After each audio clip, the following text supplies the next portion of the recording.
இன்னைக்கான வீடியோ தாங்க வந்திருக்கு. வீடியோ வந்து சூப்பரா இருந்துச்சு அப்படின்னு தாங்க சொல்லணும். நம்ம மித்ராவுக்கு வந்து நம்ம பாரதி வந்து ஆப்பு வைக்கிறாங்க அப்படின்னு தாங்க சொல்லணும். அது என்ன ஏதுன்னு பார்க்குறோமா, சேனலை மட்டும் மறக்காமல் லைக் அண்ட் சப்ஸ்கிரைப் மட்டும் பண்ணிடுங்க. ஃபஸ்ட்டு எடுத்தோடனேயுமே வந்து நம்ம மித்ராவோட அண்ணன் இருக்கார்ல, அவர் வந்து புதுசாக ஒரு கம்பெனி ஆரம்பிக்கிறதுக்காக வந்து எல்லா ஏற்பாடும் பண்ணிக்கிட்டு இருக்கிற மாதிரி காட்டுறாங்க. எல்லா ஏற்பாடும் பண்ணிவிட்டு இன்றைக்கி தான் நல்ல நாள், இன்றைக்கி வந்து கம்பெனி வந்து ஆரம்பிச்சிடணும் அப்படின்னு சொல்லிட்டு மித்ரா, ஆதி 2 பேர்த்தையுமே அந்த புதுசாக ஒரு கம்பெனி ஆரம்பிக்காங்களே அங்கே வந்து கூப்பிட்ற மாதிரி காட்டுறாங்க. அவங்களும் வந்துடுறாங்க. பார்த்தா அங்கே கம்பெனி ஆரம்பிக்கிறதுக்கு வேலையெல்லாம் தடபடலாம் நடந்துக்கிட்டு இருக்குது. அதை ஆதி வந்து பார்க்குறாங்க. என்ன அங்கிள் திடீர்னு இப்படியெல்லாம் வேலை நடந்துக்கிட்டு இருக்கு அப்படிங்கிற மாதிரி கேட்டவொடனே, ஆமாம் ஆதி, இன்றைக்கி தான் கம்பெனி ஓப்பன் பண்ண போகிறேன், இன்றைக்கி நல்ல நாள்னு சொல்லிட்டு ஜோசியர் வந்து சொன்னார், அதனால் வந்து இன்றைக்கே ஆரம்பிச்சலான்னு சொல்லிட்டு முடிவு பண்ணிட்டேன் அப்படிங்கிற மாதிரி சொல்கிறாங்க. கம்பெனி ஆரம்பிக்கிறதெல்லாம் சரிதான் அங்கிள், ஆனால் இந்த கம்பெனிக்கு முக்கியமான ஆளே வந்து பாரதி தானே. அந்த பாரதியே வந்து நான் வேலைக்கு வரல அப்படின்னு சொல்லிட்டு அவங்களே போயிட்டாங்க. அப்படி இருக்கும்போது யாரை நம்பி இந்த கம்பெனி ஆரம்பிக்கிறது? புதுசாக எம்ப்ளாயி கூட பார்க்கல, ஆனால் கம்பெனி ஆரம்பித்து சும்மாவா இருக்கிறது அப்படிங்கிற மாதிரி கேட்டுக்கிட்டு இருக்காங்க. என்ன ஆதி சொல்கிறீங்க? பாரதி வேலையை விட்டு போயிட்டாங்களா? இல்லையே, பாரதி வேலைக்கு வராங்க அப்படிங்கிற மாதிரி சொல்கிறாங்க. என்னது, வேலைக்கு வராங்களா? அப்புறம் அன்னைக்கு வந்து நான் ரிசைன் பண்ணிக்கிறேன், வேலையை விட்டு வரல அப்படின்னு சொல்லிட்டு போனாங்களே அப்படிங்கிற மாதிரி சொல்கிறாங்க. அதோ பாருங்கள், அன்னைக்கு போன பாரதி இன்றைக்கி எப்படி வராங்கன்னு பாருங்கள் அப்படிங்கிற மாதிரி சொல்லிவிட்டு அவங்க அண்ணன் வந்து சொல்கிற மாதிரி காட்டுறாங்க. உடனே ஆதி வந்து திரும்பி பார்க்காங்க. பாரதி வந்து மாதம் என்ட்ரி கொடுக்குற மாதிரி தான் காட்டிகிட்டு இருக்காங்க. அதை பார்த்த உடனேயுமே மித்ராவுக்கு வந்து பயங்கரமான ஷாக் ஆயிடுது. என்னடா இவ தொலைஞ்சிட்டா, இவளோட தொல்லை ஒழிஞ்சிருச்சுன்னு பார்த்தா திருப்பி வந்துட்டாளே அப்படிங்கிற மாதிரி சொல்லிட்டு அவங்க பார்த்துக்கிட்டு இருக்காங்க.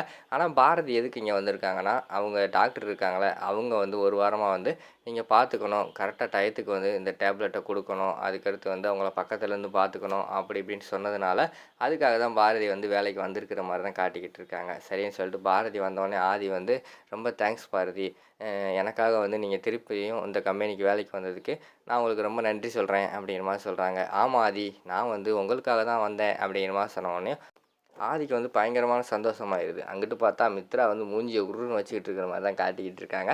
அப்போ வந்து மித்ராவோட அண்ணன் வந்து சொல்கிறாங்க, பாரதி வந்து அன்றைக்கி வேலையை விட்டு போயிட்டாங்க, அதுக்கடுத்து எவ்வளோ கூப்பிட்டு வரமாட்டேன்னு சொல்லிட்டாங்க, மறுபடியும் என்ன ரீசன் என்ன காரணமே தெரியலை, அவங்களா வந்து நான் வந்து மறுபடியும் வேலைக்கு வந்துடுறேன் அப்படிங்கிற மாதிரி சொன்னாங்க, அது என்னன்னு தான் தெரியலை அப்படிங்கிற மாதிரி சொல்லிக்கிட்டு இருக்காங்க. சொல்லிவிட்டு சரி பார்த்துக்கோங்க அப்படின்னு சொல்லிவிட்டு அவங்க வந்து போயிடுறாங்க. சரி அது ஏற்பாடெல்லாம் பண்ணுங்கள், நான் அந்த எல்லாத்துக்கும் ஜூஸ் கொடுக்கேன் அப்படின்னு சொல்லிவிட்டு பாரதி வந்து அந்த பக்கம் எல்லாத்துக்குமே ஜூஸ் ரெடி பண்ணிக்கிட்டு இருக்கிற மாதிரி காட்டுறாங்க. அந்த நேரத்தில் வந்து அவங்க ஹேண்ட்பேக்லேருந்து ஒரு டேப்லெட் எடுக்காங்க. டேப்லெட் எடுத்துகிட்டு டாக்டருக்கு வந்து கால் பண்ணுறாங்க.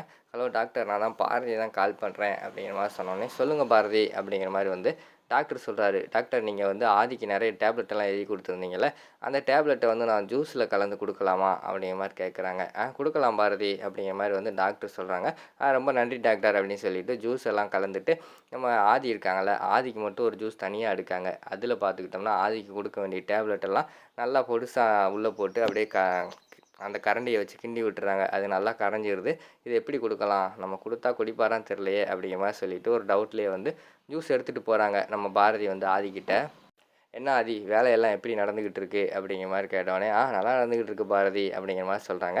ஆமாம், ஜூஸ் எல்லாத்துக்கும் கொடுத்தாச்சா அப்படின்னு சொல்லிட்டு நம்ம ஆதி வந்து கேட்குறாங்க. எல்லாத்துக்குமே கொடுத்துட்டேன், உங்களுக்கு மட்டும்தான் இருக்குது, நீங்கள் குடிங்க அப்படிங்கிற மாதிரி சொல்கிறாங்க. இருக்கட்டும் பாரதி, நீங்களே குடிங்க அப்படின்னு சொல்லிட்டு ஆதி வந்து சொல்கிறாங்க.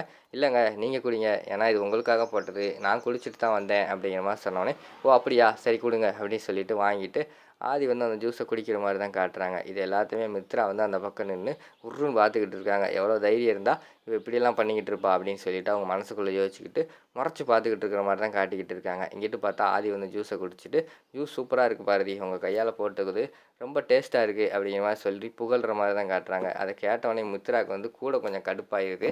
அதோட பார்த்துக்கிட்டிங்கன்னா இந்த எபிசோட் வந்து முடிச்சிடுறாங்க.